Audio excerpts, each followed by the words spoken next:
Matric परीक्षा में अच्छा नंबर से पास होने के लिए यह सब्जेक्ट अवश्य पढ़ना बहुत ही ज़्यादा जरूरी होता है, जिसका नाम है संस्कृत। SANSKRIT। संस्कृत अकेले 100 नंबर का पेपर होता है। ये 100 का 100 आपका आ सकता है जब आप इन चीज़ों का ध्यान में रख के इसकी तैयारी करें। जैसे आपको पता है कि आपके एग्ज़ाम में अब 100 नंबर के ऑब्जेक्टिव आने वाले हैं, जिनमें से 50 ही आपको बनाना है। जैसे 100 संस्कृत में ऑब्जेक्टिव आता है। चलिए, तो इसको दो भाग में बांट सकते हैं आप, एक 50 और एक 50। मतलब आएगा 100 और बनाना 50 है। 50 बुक से आएंगे आपके ऑब्जेक्टिव, जो बुक है आपका उससे आएगा, और 50 ग्रामर। और संस्कृत ग्रामर इतना टफ है कि आप एक बार पढ़े होंगे, कभी कोई क्लास किए होंगे तो देखे होंगे आपको नींद सा आ जाता होगा, क्योंकि संस्कृत ग्रामर समझना इतना आसान नहीं होता है।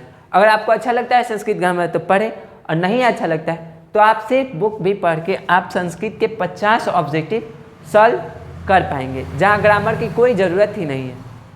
तो इससे आप जरूर ध्यान में रखें। 50 यहाँ से आपका ग्रामर बन जाता है।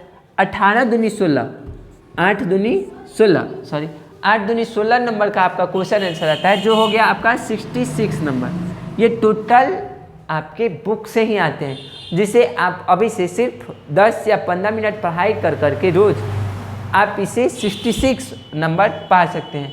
ये तो बुक का है 66, जो आपको अभी कम दिख रहा होगा, लेकिन जब आप संस्कृत का पेपर देने बैठेंगे तो आपका लगेगा 100 में 100 बन जा रहा है, क्योंकि उसमें और गद्यांश होते हैं, और 7 नंबर का वाक्य लिखना होता है, कुछ ट्रांसलेशन होते हैं, और ऐसे ही करके आपका 100 नंबर पूरा दिया जाता है। तो इसलिए हम लोग संस्कृत का पेपर रोज़ लेकर आने वाले हैं शाम 4 बजे।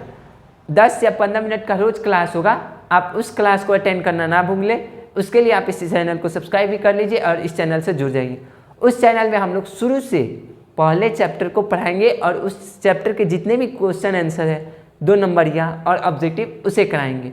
और उससे ज़्यादा लंबा क्लास नहीं होगा, बस 10 से 15 मिनट का वो क्लास होगा, और उसमें आपका संस्कृत शुरू से लेकर अंत तक कंप्लीट कराया जाएगा। मिलते हैं आपसे संस्कृत के क्लास में। और हाँ, इस सब्जेक्ट यह काफ़ी, इसमें सिर्फ 14 ही चैप्टर है। अगर आपको 14 चैप्टर पे कमांड हो जाता है तो आप 100 में से 80+ आराम से ला सकते हैं। देखे होंगे काफ़ी लोगों का 60 तो प्लस ऐसे ही आ जाता, तो आप थोड़ी सी मेहनत करने के बाद इसमें 80+ ला सकते हैं।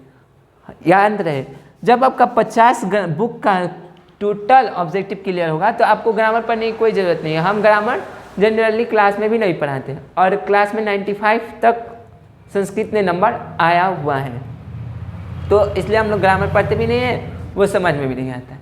तो मिलते हैं जल्दी आपको संस्कृत की क्लास में। तब तक के लिए जय हिंद, जय भारत।